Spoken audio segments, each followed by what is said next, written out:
Hi, this is Dr. Kalyan, consultant andrologist and neurosurgeon from Man Clinics, Kakinada. ఇవాళ ఆండ్రాలజీలో one of the most important topic penile implants గురించి discuss చేద్దాం. అసలు ఈ penile implant శస్త్రచికిత్సను ఎవరికి సిఫారసు చేస్తాము? ఎవరైతే ఎరెక్టైల్ డిస్ఫంక్షన్ తో బాధపడుతున్నారో వాళ్ళకి all types of available conservative treatments అంటే medications, injections, shock wave therapy, hormonal therapy ఇవన్నీ ఇచ్చి లైఫ్ స్టైల్లో చేంజెస్ కూడా వాళ్ళు చేసుకున్న తర్వాత అంటే వెయిట్ లాస్ అయ్యి మజిల్ గెయిన్ చేస్తూ హెల్దీ లైఫ్ స్టైల్లోకి వాళ్ళు ప్రాక్టీస్ చేసి అప్పుడు కూడా వాళ్ళకి ఎరెక్టైల్ డిస్ఫంక్షన్ తగ్గట్లేదు అంటే అప్పుడు మనం వాళ్ళని రిఫ్రాక్టరీ ఎరెక్టైల్ డిస్ఫంక్షన్ అని కాయిన్ చేస్తాం. అప్పుడు వాళ్ళకి మనం ఈ పెనైల్ ఇంప్లాంట్ సర్జరీ అనేది అడ్వకేట్ చేస్తాం. సాధారణంగా ఎవరైనా ఎరెక్టైల్ డిస్ఫంక్షన్ తోటి ప్రాబ్లంతో వస్తే ముందు మనం వాళ్ళకి హిస్టరీ తీసుకుంటాము, కొన్ని కావాల్సిన బ్లడ్ టెస్ట్ చేయించుకుని వాళ్ళకి ట్రీట్మెంట్ ప్రోటోకాల్ అనేది మనం డిసైడ్ చేస్తాం. ఫస్ట్లీ ఇనీషియల్గా కొంతవరకు లైఫ్ స్టైల్ చేంజెస్ చెప్తూ తర్వాత మనం పెనైల్ బ్లడ్ ఫ్లో ఇంప్రూవ్ అవడానికి మనం టాబ్లెట్స్ అనేది స్టార్ట్ చేస్తాం. వాటిని PDE5 ఇన్హిబిటర్స్ అంటాం.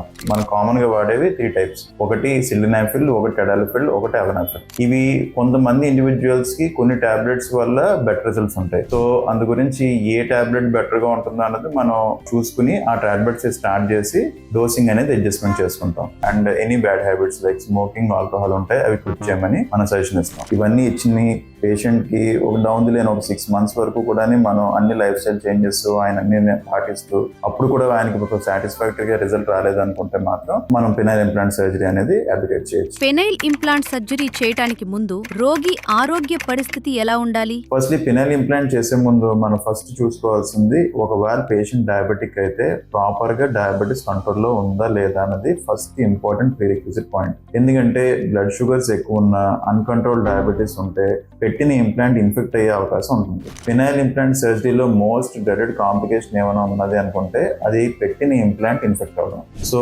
ఫస్ట్ మనం పెనైల్ ఇంప్లాంట్ సర్జరీ ప్లాన్ చేసుకుంటున్నాము అంటే అట్లీస్ట్ ఒక 3 to 4 months ముందు నుంచి కూడా మనకి షుగర్స్ లెవెల్స్ అనేవి చాలా వరకు నార్మలైజ్ అయి ఉండాలి. మన HbA1c levels around minimum 7 below కింద మెయింటైన్ చేసుకుంటూ ఉండాలి. అండ్ ఎప్పుడు చూసినా సరే షుగర్స్ మనం ర్యాండమ్ చూసుకున్నా సరే అట్లీస్ట్ ఎప్పుడు 170, 116 దాటకుండా ఉంటే మనకి పెనైల్ ఇంప్లాంట్ సర్జరీ అయిపోయిన తర్వాత వచ్చే కాంప్లికేషన్ ఏదైతే ఇన్ఫెక్షన్ వచ్చే అవకాశాలు ఉంటాయో అవి చాలా వరకు తగ్గిపోయే అవకాశాలు ఉంటాయి. ఒకవేళ పేషెంట్ కి ఎనీ యూరినరీ సింప్టమ్స్ అంటే యూరిన్ ఫ్రీగా రాకపోవడం, స్ట్రీమ్ అనేది బాగా తక్కువగా ఉండడం, లేదా ప్రాస్టేట్ కి సంబంధించిన ఇబ్బందులు ఏమైనా ఉన్నా, లేకపోతే యూరెథ్రల్ స్ట్రిక్చర్ డిసీజ్ అంటాం, ఆ స్ట్రిక్చర్ డిసీజ్ లాంటివి ఏమైనా ఉన్నాయనుకుంటే ముందు అవన్నీ ట్రీట్ చేసుకుని మీకు యూరినరీ స్ట్రీమ్ కానీ యూరినేషన్ కి ఏవి ఇబ్బంది లేకుండా చూసుకున్న తర్వాతే ఈ పెనైల్ ఇంప్లాంట్ సర్జరీ చేసుకోవడం బెటర్. ఈ పెనైల్ ఇంప్లాంట్ సర్జరీకి ఏజ్ ఫ్యాక్టర్ అనేది మనం పెద్దగా కన్సిడర్ చేయం. అంటే even if it's an older individual 70 years ఉన్న వాళ్ళు కూడా పెనైల్ ఇంప్లాంట్ సర్జరీ చేసుకోవచ్చు.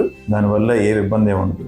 ఓన్లీ 2 important థింగ్స్ ఏంటంటే వాళ్ళకి డయాబెటీస్ బాగా కంట్రోల్లో ఉండాలి అండ్ తర్వాత వాళ్ళకి యూరినేషన్ సంబంధించి ఎటువంటి సిమ్టమ్స్ ఉండకూడదు. సో ఇప్పుడు అవైలబుల్ పెనైల్ ఇంప్లాంట్స్ ఏవి ఉన్నాయి, సో సర్జరీ ఎలా చేస్తాము, సర్జరీ తర్వాత తీసుకోవాల్సిన జాగ్రత్తలు, సర్జరీ అప్రాక్సిమేట్ కాస్టింగ్ ఇష్యూస్ గురించి నేను నెక్స్ట్ ఎపిసోడ్లో మీకు చెప్తాను.